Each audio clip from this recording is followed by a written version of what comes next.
Naša mač poprom jara na to dživava.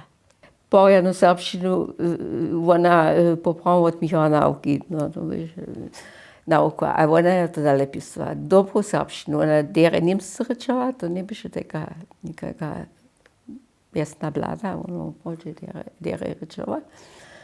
A byše to też niemskie szule opytowała.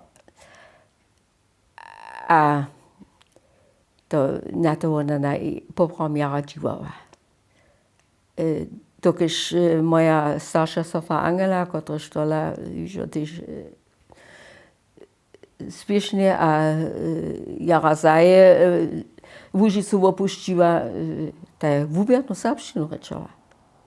Angela, ja, das schon eine super, bei mir nicht gekauft und nicht gepeitscht, no, ale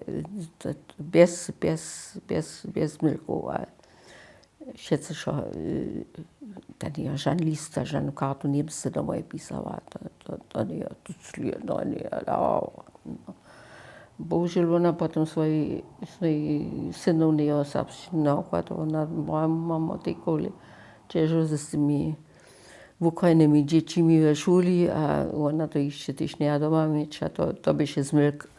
A 980 to byše ona potom s synem pravi, a nikmu srce ne možemo, když mu tam s našimi kosenkami romače sedimo. No, to by niks dla nas Němci rečič. To ona nije dočine, ali ona je vubljeno serbštinu rečela.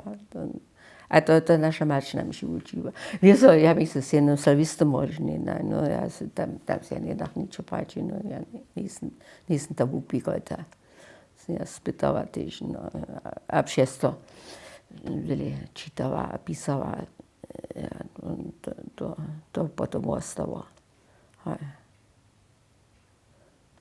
Če ja tak nisem žena zorobistka, no, to je jasno, ali spytała z nami, że do po serbštinu si přiučiť a obkovač.